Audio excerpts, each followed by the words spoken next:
Philip George Zimbardo and the Prison Experiment.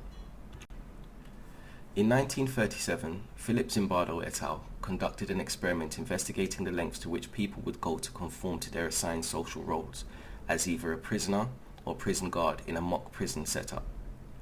The participant body was made up of male students who were randomly assigned the role of either prisoner or prison guard.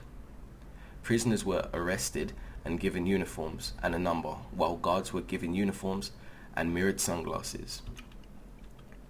What do you think the results would have been in this scenario? How would you have acted if assigned the role of, say, prisoner?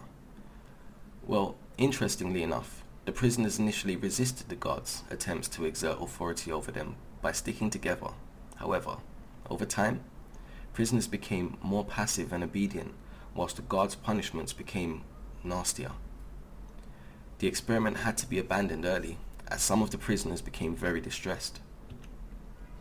So what did Zimbardo et al. Conclude from this experiment? Well, to start with, it was observed that both prisoners and guards quickly adopted to their assigned social roles. Zimbardo claimed, based on the findings of the experiment, that our social roles can influence our behavior. Zimbardo et al.'s experiment was a controlled observation in that human behavior was observed, but in a contained environment as opposed to in natural habitat.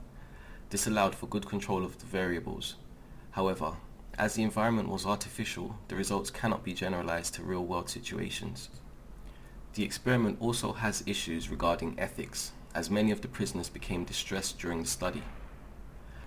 Zimbardo later admitted that he became far too personally involved in the situation, as he ran the prison himself. This is an example of observer bias, in which the researcher's expectations, prejudice, or opinion for the study influence what is recorded or perceived from a study's results. Whilst Zimbardo's experiment identifies people's willingness to change social behavior in reaction to their assigned social roles, it does not explain why some are more willing to do so than others.